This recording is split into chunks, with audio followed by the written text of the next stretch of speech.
No, it should never have been approved. That man's an FDA advisor who told the government to approve LASIK surgery. That was back in the 1990s.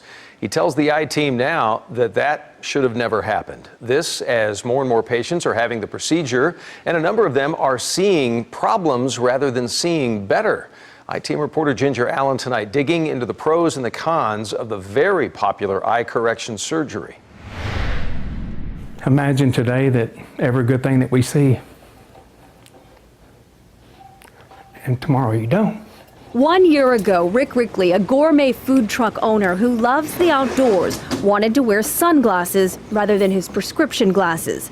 But LASIK eye surgery left him seeing anything but 20/20. There'll be substantial blurriness. It's just fuzzy. And if I were to cover my right eye, I mean, even now, I've lost focus of your facial image. For months after that, I would see rainbows shooting out of lights and halos around everything. Heather Christensen had LASIK surgery 8 years ago. She didn't need glasses then. As I was reaching 40, I started having trouble reading labels and small print. And now she does.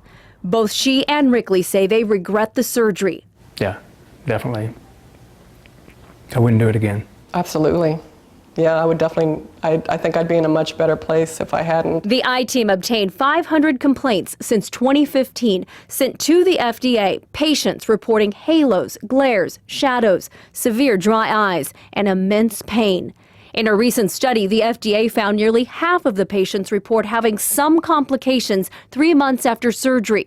But in a statement to the I-Team, the FDA tells us most patients are very pleased with the results of their refractive surgery. I feel a certain amount of responsibility, to say the least. Dr. Morris Waxler was on the Food and Drug Administration team that approved LASIK in 1999. I am disgusted that I was a part of that approval process. He says the government rushed to approve the procedures because the surgeries were already being done illegally and needed to be regulated. If I had known what patients told me in 2007 of all the pain and suffering they're going through, I would have said something different, but I would have been tossed aside and somebody else would have been in my place. And I re-examined the documents, that some of which I had approved, and I said, you know, this is really terrible. Dr. Waxler estimates distortions occur in 1 in 5 patients. Pain and dry eyes occur even more often. The complication rate in LASIK is very low. Dr. Stephen Slade disagrees with those numbers.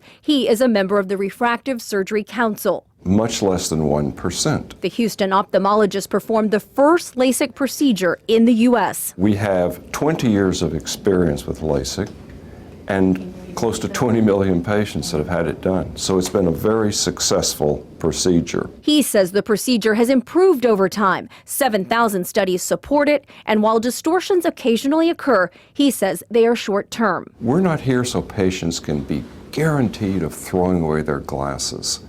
We hope that they're less dependent upon glasses. No matter what their opinions, everyone agrees there needs to be better communication about potential risk. Jessica Starr died of suicide in December. She had just undergone eye surgery and said she was disappointed by the slow recovery. In recent media reports, the husband of a Detroit meteorologist said his wife committed suicide after documenting her complications from eye correction surgery. I am struggling a little bit. The pain was described as having many needles sticking in his eyes. Texas mom Nancy Burleson says she is also among many families now claiming LASIK played a role in their loved ones' suicides.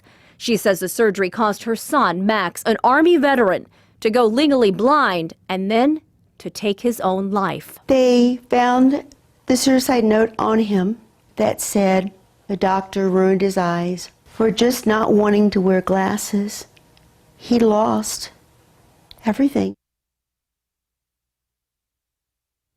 That was Ginger Allen reporting. Dr. Slade says, by the way, that there's no data that points to LASIK as a specific cause for suicide. Let's point that out.